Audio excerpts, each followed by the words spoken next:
Good morning. I am a little running late today. We went yesterday to Mauna Kea, to the observatory and up above to the telescopes, which was very interesting. It's at an altitude of 14,000 feet.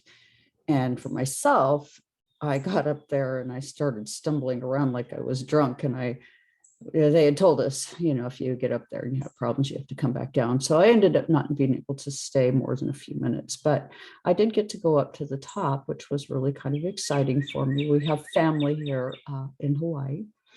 And today I have kind of a treat for you. Our weekly forecast and chart is going to be brought to you. The Hawaiian chart, we're going to look at that and we're going to look at the transits. So let's go ahead and jump right in and let's see. I'm going to go to my share screen and then I'm going to pick up my tarot this time. And I just want, okay, I think we got it. Okay, as you can see, I went ahead this week and drew 3 cards, as that is going to be my way for right now. And so what we get for the past, that this location is about the world, and you can see the world card, major arcana. It's going to add up to a 21, and it's going to be a card in numerology that is saying that there's something about this in the world that's, of course, fated, right? We are in a fated circumstance in a way. Now, as an astrologer, I don't practice fated type of astrology because we each have character, and our character is something we build, and no one really, no matter what an astrologer seems like they can do, we cannot tell you who you are, and we cannot read your future. We only have the ability to make the best guess. But in the past, you have this energy where here is kind of this like place in the world where people come and vacation. But things are happening here that are fascinating. And this particular reading really illustrates it, as this is going to be exactly as I've done recently in the past, present, and future. And so you can see we get to the devil, where that is going to be the 15 card, which is also going to be the 6, which is going to lead us back to the card of the lovers. It just ties these two together. Okay, so I'm going to think of both of them as I explain this. So if you're a tarot enthusiast, this would be how I would apply astrology and tarot together. I'm using numerology and I'm letting the cards kind of walk me around.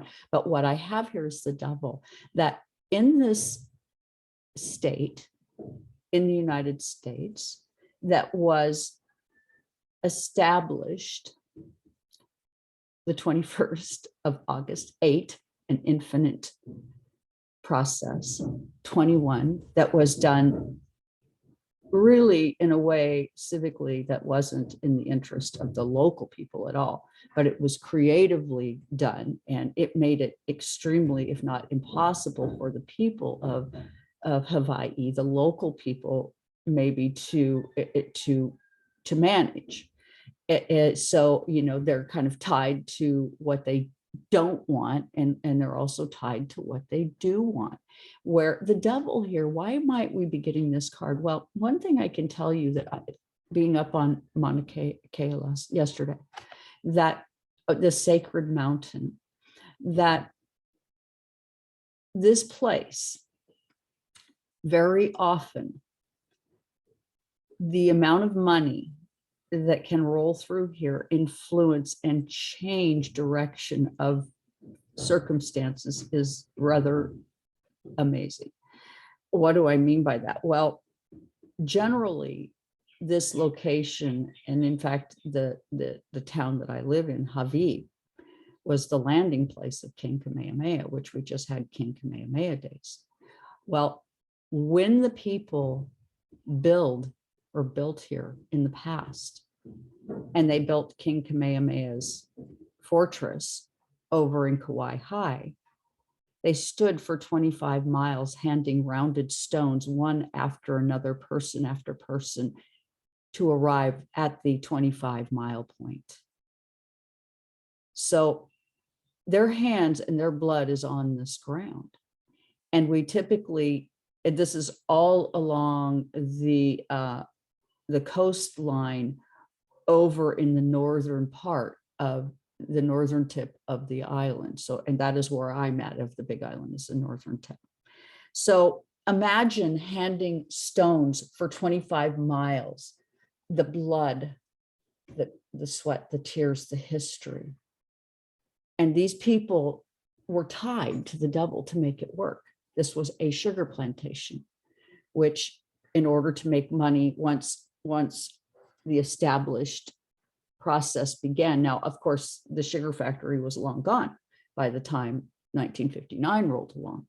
But what occurred really has been people chained to the skeletal past, the ancestral past, coming here, being in hotels right along the ocean front, on top of the skeletons, the bodies of the local people who brought this place about and their sacred grounds. And now I realize that a lot of people, when they come here, they're, the people that are here, the local Hawaiian people, are, in a lot of ways, their aloha is beautiful. They are welcoming to us, but there is becoming very stressful for them. So you can see in the future this dark energy, these four crows, these four swords. And this is their shadow, as in their chart, they lack air. They have no air. It's their inferior function. But in some ways, sometimes when we lack something, it's what we overcompensate and do in a very, very dysfunctional way. And right now we have this process happening that the people here want to take back their sovereignty. And why wouldn't they? They've been gentrified right out of their homes. A local person from here, a Hawaiian person from here, almost can't make it. And the wages here are no higher than anywhere else, $15 an hour if you're lucky, and a lot of the jobs are service jobs. So for the local people, the four corners, the earth, fire, water, and air, that fourth card, that four established corners, is the shadow of this place. They're having a hard time getting their needs met, which is a very serious issue. And myself, I'm finding it very disturbing, because if you're making $15 an hour, there is no way that you can afford a 3-bedroom home here, which might be $5,000 a month for rent, plus electricity, water, and every other thing that goes with it. So the mathematics here are extraordinarily lopsided, and saying to the world at large that if you're wanting to come to Hawaii, you better have money, or if you are from Hawaii, you better figure out how to come up with the money that you need to survive. So we're going to go ahead and move on. I'm going to stop share for a minute, and then I'm going to share screen and get back into my hand rendered chart of Hawaii. Okay, and here we go. And you can see I've gone in and I have handwritten the chart, and I have transits as well. And you can notice a really interesting detail astronomically. Now, I am not an astronomer, but yesterday, as I said, I was up at Mauna Kea. I brought a hat up there, and I wore this hat today, special, just because I want to share the joys. But all of the planets right now in this chart are loaded and stacked up on the social side of the chart. is if there's deep emphasis right now in transits of the social, and they're all aligned, all planets. Now we don't count Pluto because they say it's not a planet, but it is. So all 8 planets, not including the Earth, are all in alignment. Now we're all including the Earth, but for the purposes of looking out and seeing, it's all in alignment, which is fascinating. Now let's just jump on into this chart. And today is the 19th. No, today's the 20th. And this is going to be for June 19th through the 26th, 2022, this reading. Basically, I'm using the Hawaii chart with the transits, and I am going to kind of explain to you a couple of details before we begin the actual understanding of the transits, so that you have some understanding of Hawaii. One of the inferior functions in this chart is it has no air. And that is interesting. And so what happens is you get these intellectual air types that start coming in, and you think of air houses as Gemini providing information, or Virgo, where the details are inserted into the process. And let's see, in the last one, we're doing air. Let's see, air is Libra and no. Get my brain straight here. Gemini and Mercury. Okay, so these are the 2 air signs that we're talking about here. That's where it's low, how to provide the details. And I think that that's been something of an enigma here, in that the people, the local people, the Hawaiians, are looking for a way to kind of intellectually get in there and be a part of the say, where they've had very little say in what's happening to their motherland. And that to me is extraordinarily disturbing, because we've just done this way too many times. Where is this place dominant? In fire. And one of the things I find interesting about that, okay, so I'm also fire dominant. I have 8 points, or excuse me, 7 points. Hawaii has 8 points in fire. One of the details here that is fascinating is, if you think you can come here and tame this location, think again. Just eat your food and leave a crumb somewhere and watch nature explode. It's amazing. I mean, the bugs are big, and if you get ants, then you get the next bug after that, the next bug after that, and it's amazing. The lizards move in, the cucarachas, everything. I mean, it's amazing, and we have rain here that just literally eats your roof. So people thinking they can come here and tame this land and forget to respect its ancestry, its history, is a massive issue. A lot of people come here, they touch the wildlife, the sea turtles, they get themselves involved in things that are, in that sense, highly inappropriate. And I'm going to tell you one other detail before I move on, and that is, never, ever pick up a rock or a shell from Hawaiian oceans. You literally bring about really poor luck to yourself. So don't just leave. If you enjoy what you see here, and leave it. And if you must take something home, go and buy a souvenir, buy it at a farmer's market, buy it someplace, but don't take it from the land. I can tell you this, and I realize that my metaphysics, my spirituality might be someone's cup of tea, and it might not be. But literally, I picked up a pumice stone when I first got here under a bridge, and I was thinking, I'm going to take this home with me. I really like this stone. I feel its sacredness. And I heard that stone say, put me back down. This is my home. Don't you dare take me from my home. I have a purpose here. And I hadn't thought of it like that, but I think it might be true. So just as a rule, if you come here, enjoy.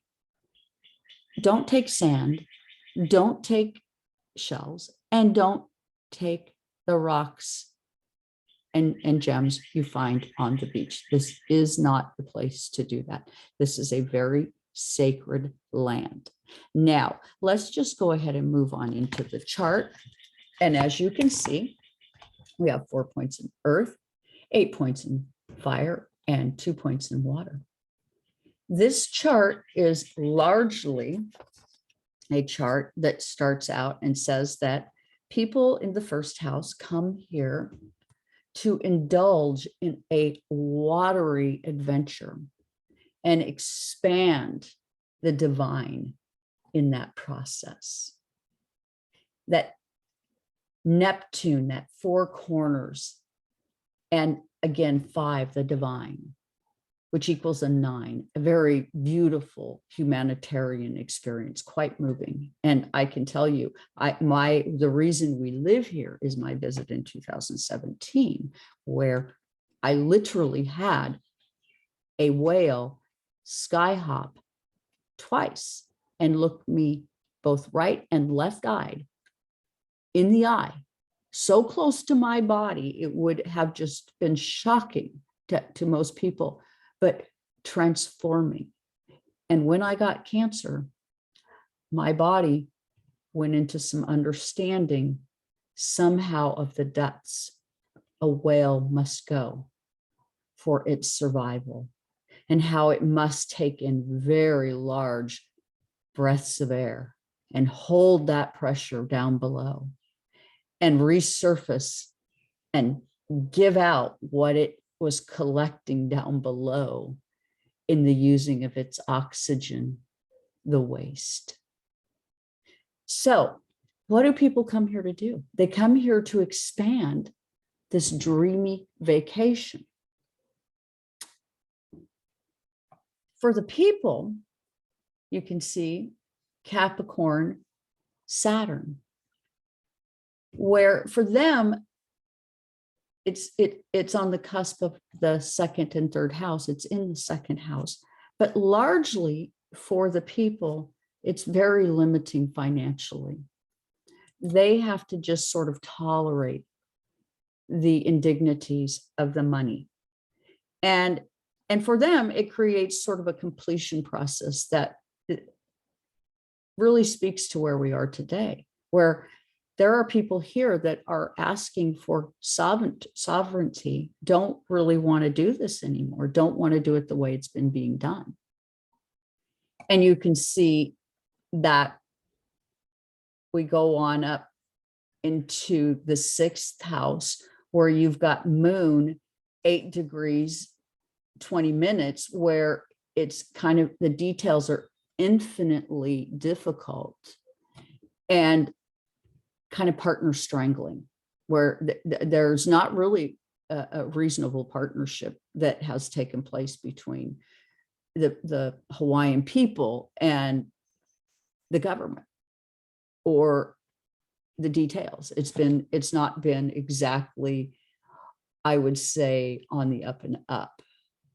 And then we move on up into, so let's see, we move on up into the 10th house, where natally, this is how Hawaii is seen, is this place to come and play, have fun, this kind of revolutionizing, unexpected and beautiful experience that when you let go and enjoy can be mind-blowing.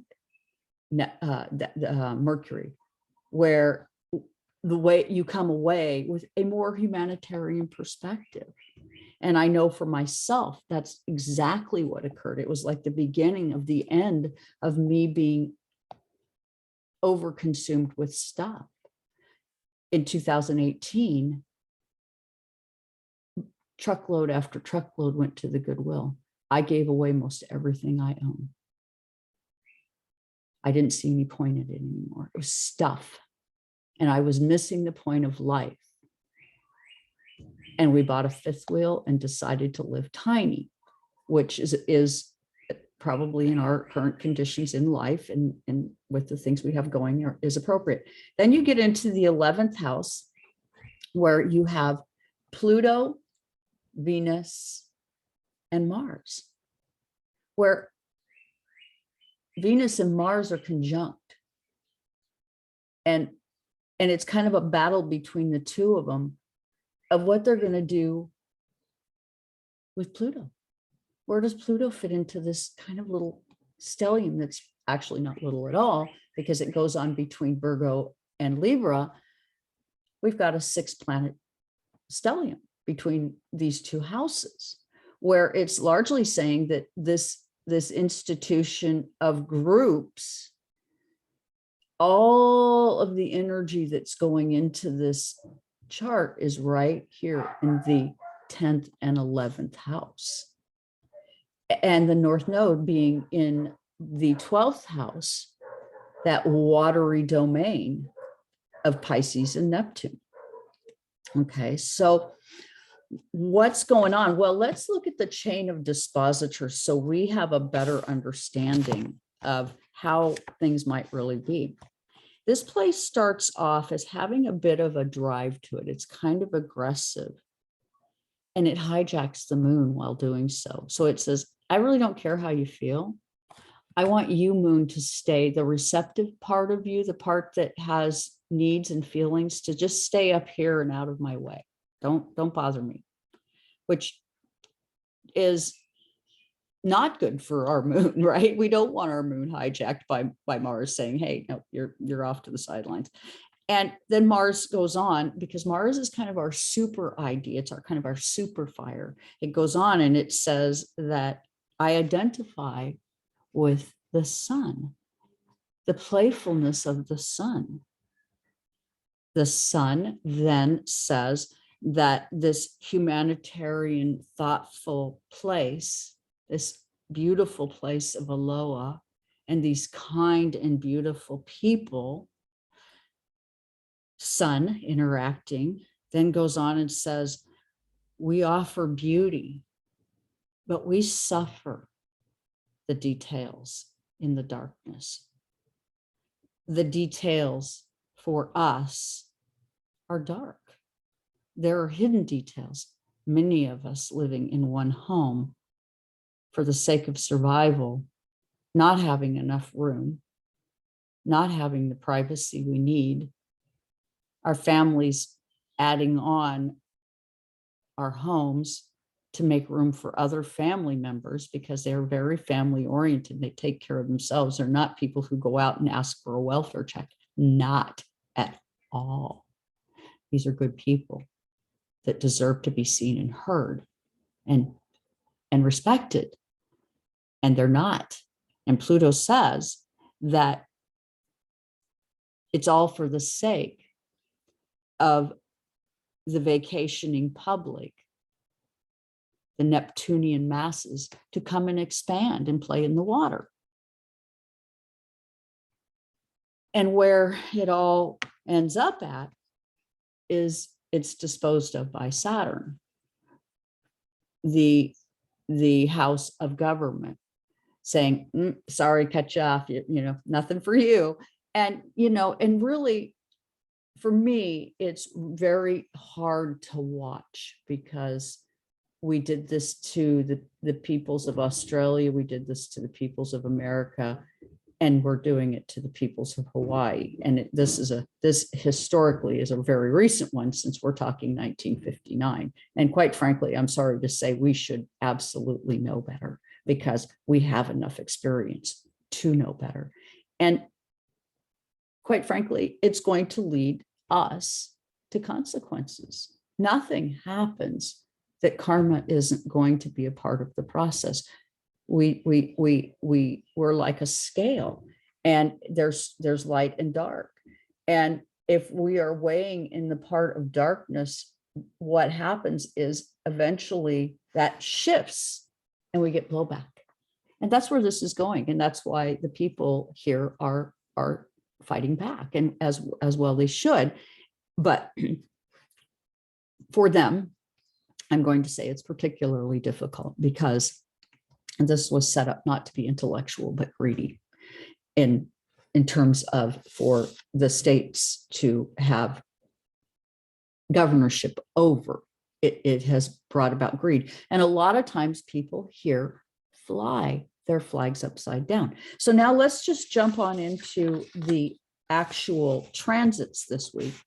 Okay. And as I said, we've got a planetary lineup over on the northeastern section of the chart. So actually there's 2 planets personal, and the rest in our social range for transits. Okay. And the 2 personal planets in our transits are Pluto and Saturn. So Pluto in information, or the 3rd house in Capricorn. Pluto in Capricorn in the 3rd house is saying that the government is suppressing the people, but that's 28 degrees. That's going to be a 10 and a 1 because it's a completion process. Whatever is happening here with our adjustment to COVID, to the politics of the day, these people are creatively transforming into something different, as well as they are looking at government in the 4th house, where they're saying, you sort of robbed us of our humanitarian process, our own good ways of life. A 7 and a 5 are divine. You've come in and in the 4th house of our moon, and you've said, okay, I'm going to legislate and govern who you are as people, and where you end up is not my problem. And a lot of times the people locally, people here, are ending up stateside, away from their lands and their inheritance. And this isn't good for the community.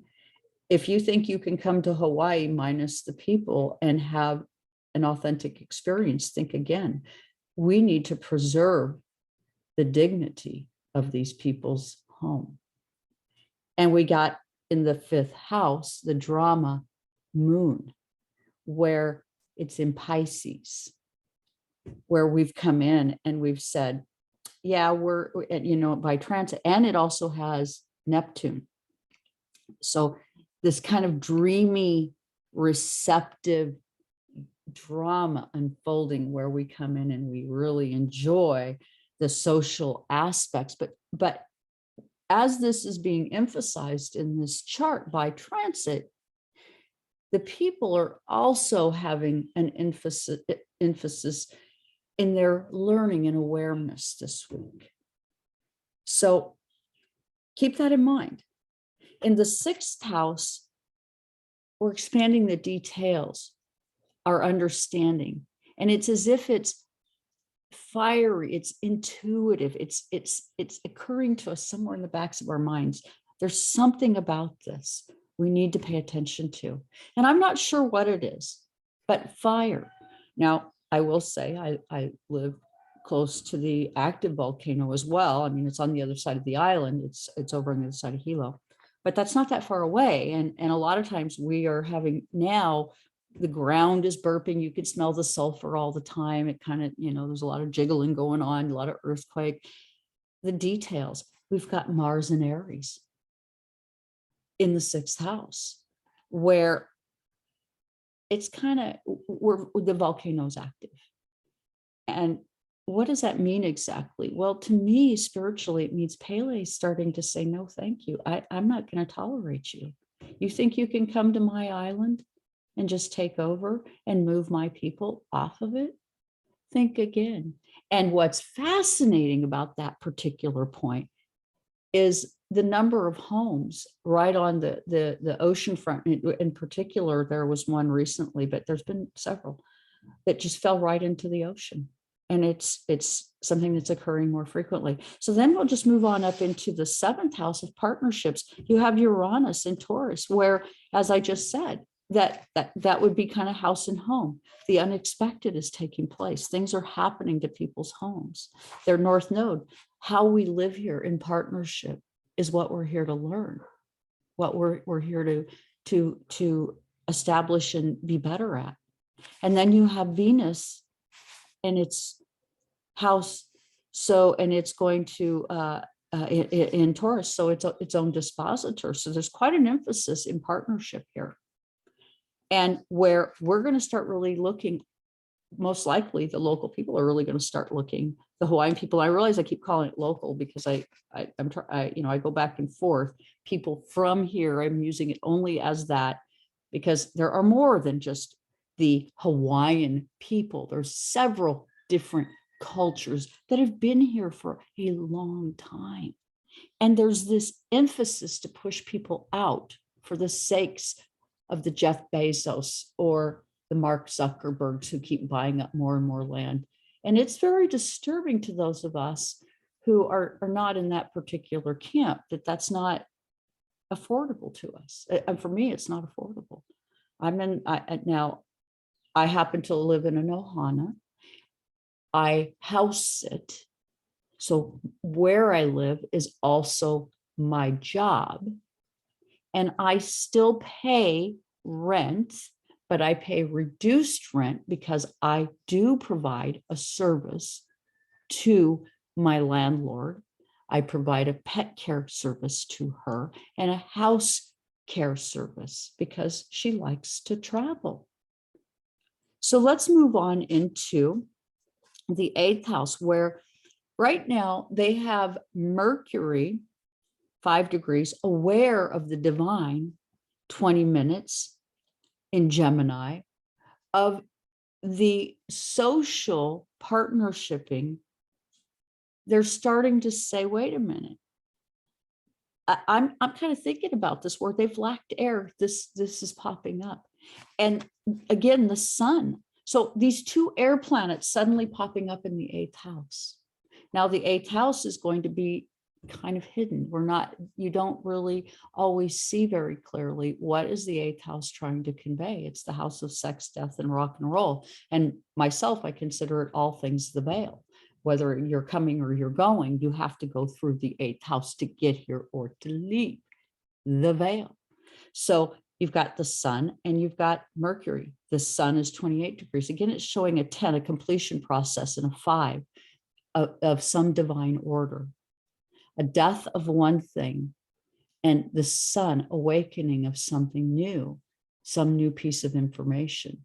And this, of course, is right on the cusp of Cancer in the 9th, suggesting that this information, as it is coming forward, that's subconscious and from the veil, is pushing the well-being of the family. Now, we are today exact the summer solstice. Let's talk about that. June, number 6, emphasis the month, family. Today being the 20th, partnership and how we go about it. 2022, family again. The combination makes, let's see, that's a 12, 5, 17 makes an 8. Infinitely tying together the process. So what's beautiful about this reading today, and I will say in this forecast, is there's an awakening taking place within the process here for the local community, the people of Hawaii. Now, I attended the King Kamehameha Festival parade on last Saturday. I believe it was the 11th. Again, a day faded, if you think about it, 11 being these 2 towers, this process of communion one with another. And I had the best time of my life. We had an announcer that did karaoke and all kinds of stuff.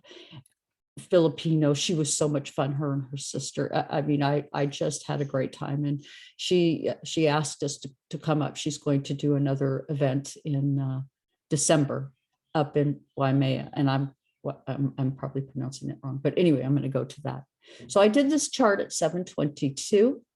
And so this is going to kind of set the truth about this reading. And you can see I've got 11, 22, and 7 written there to cover some of the numerology of the chart when it was done. And this is kind of a way that I go about understanding the foundations of my readings is numerology. So 11 being the civic, 22 being also civic, and the theft and inferior function within this chart, air, people becoming aware of it in the 8th house. A very profound week for the people that are from Hawaii. And with that, I thank you for joining me here today. Please do hit the like, share, and subscribe button.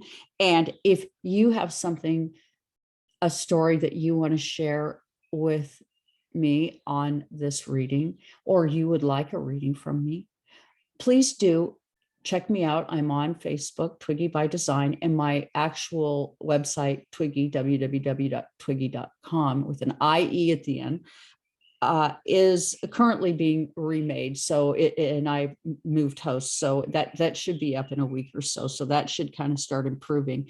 But if you need to get a hold of me, please do so through YouTube or Facebook, as whichever works best for you. And request a reading from me. I provide medical astrology support. I do not provide medical diagnoses. I only point out in your chart where medical issues lie, and your diagnosis would need to come from your doctor. With that, I thank you for joining me here today.